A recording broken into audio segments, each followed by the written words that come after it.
Evening, friends. I hope you're doing well. It's been 42 years since Darlene and I got married. What I'm saying is tomorrow's my anniversary. 42 years, and that's a miracle. That is a testimony to God's power to change hearts and to unite hearts. Now this is a little rock I've got here. I found it in the driveway. I'm reminded in Revelation 2 verse 17 that one of the gifts we receive when we go to heaven by God's grace is a white stone with a new name written. Now I don't know what's a new name, I don't know what the name will be, but whatever it is on that stone, it'll be personal. It'll be your pet name. Now nobody knows the name except the Lord. And so I guess if you're over in this corner of the galaxy and you hear that name, you hear that special name, you know who's calling you. So it's written on a rock. It's personal. It's real. That's something we have in our relationship now we didn't have back then. When I met Darlene, we were talking about things like reincarnation and out-of-body experiences, these crazy things. There was no substance. There was no reality to it. We lived in a very shallow world.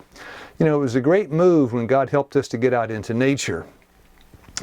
When we were I was in my mid-20s, we moved out into the woods in northern Alabama, and we left something that was very false and artificial, and we moved into something that was very real, a very tangible world.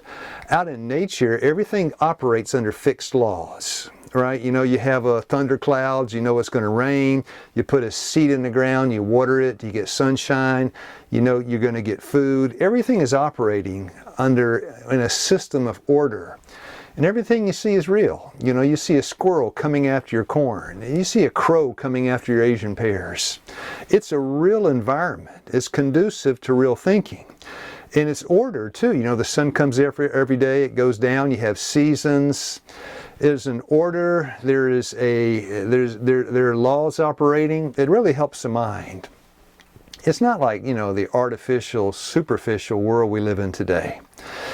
So when Darlene and I met, that's the world we inhabited. And all of our experience up into that time had been probably not so real. It was almost like politicians.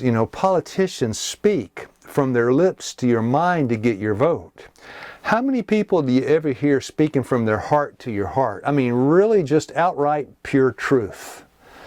You don't hear it. Not in the political world, not in the world of advertising, not in Hollywood, not in Madison Avenue. You just don't hear down-to-earth real speech.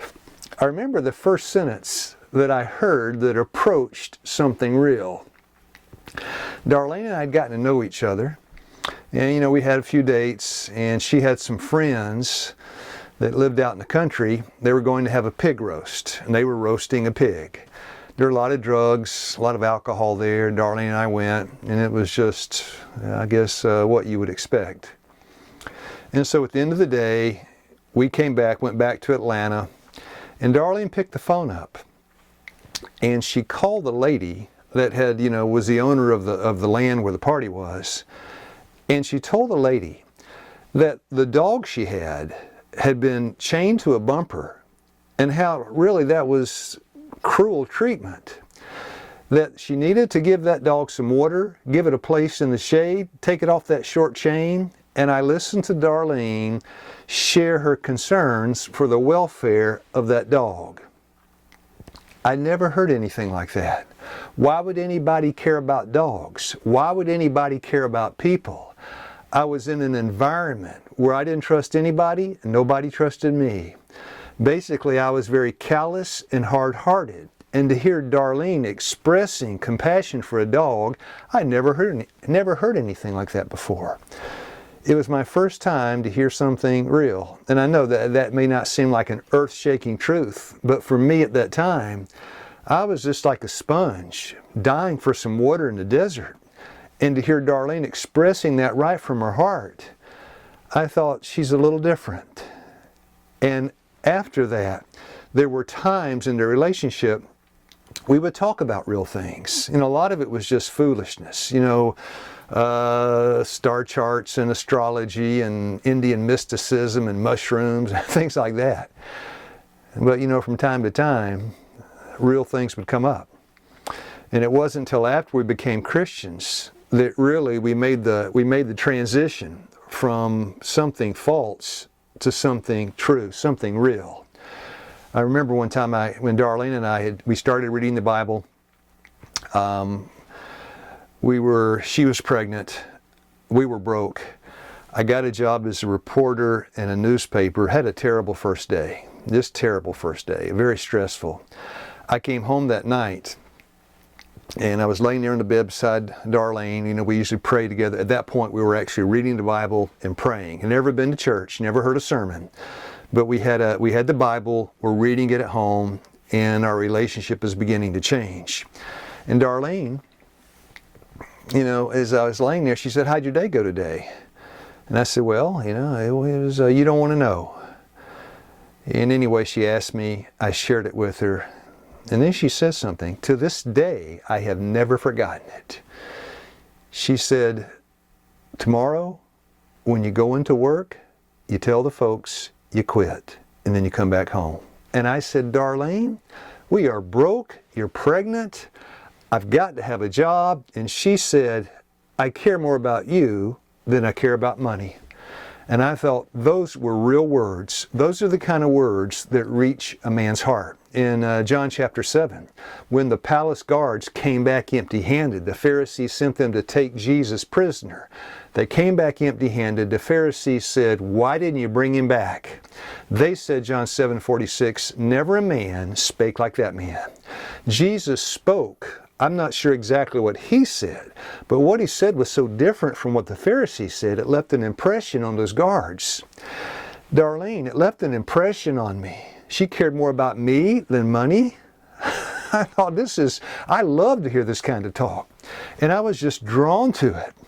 And it just became habitual that as we read the Bible, of course, what you put in comes out. In 2 Corinthians 3:18, in beholding, we're changed. As a man thinketh in his heart, 23:7 of Proverbs, so he is. The impression these words in the Bible were making on our hearts, it was translating into our relationship in talk that was actually solid, stable, had some substance.